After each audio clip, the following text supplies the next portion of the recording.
Lorsque j'observe les choses et que je ressens les sensations sans mettre de mots dessus, je réalise que tout est unifié et qu'il n'y a pas de division.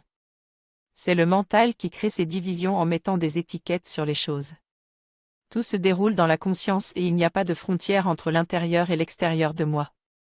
Je réalise que la quête de quelque chose à l'extérieur pour combler mes besoins intérieurs ne fait que maintenir la quête elle-même.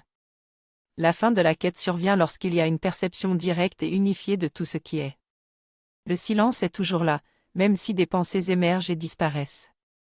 Une fois que j'ai réalisé la perception directe, le silence est toujours présent et je ne peux pas le perdre. Je peux arriver à un silence complet si je le souhaite, mais si des mots sont présents ce n'est pas grave car la perception est toujours là.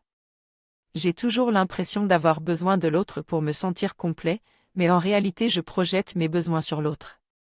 Derrière cela, il y a toujours ce sentiment d'être séparé de l'autre et les émotions en sont le reflet. J'attends de l'autre qu'il me donne de l'amour et une connexion profonde, mais je peux trouver cela en moi-même en m'ouvrant aux sensations de l'amour et de la joie inconditionnelle qui sont déjà présents en moi. Il suffit de les réveiller par l'imagination et la sensation, et une fois que je les ressens en moi, j'ai trouvé ce que je cherchais ailleurs.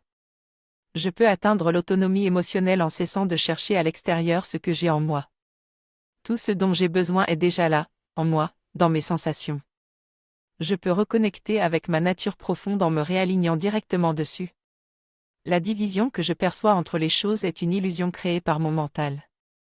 En me connectant à la sensation directe, je peux découvrir que tout est déjà là et ainsi trouver une forme d'incarnation dans l'indivision permanente.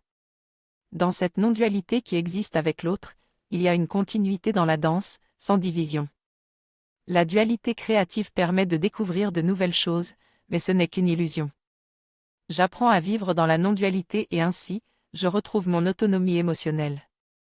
Je réfléchis à la possibilité d'aimer les deux aspects d'un duel, de pouvoir vivre dans les deux mondes et de jouer à la fois le jeu de la création tout en évitant de diviser l'espace. J'attends donc avec impatience la prochaine vidéo pour explorer cette idée plus en profondeur.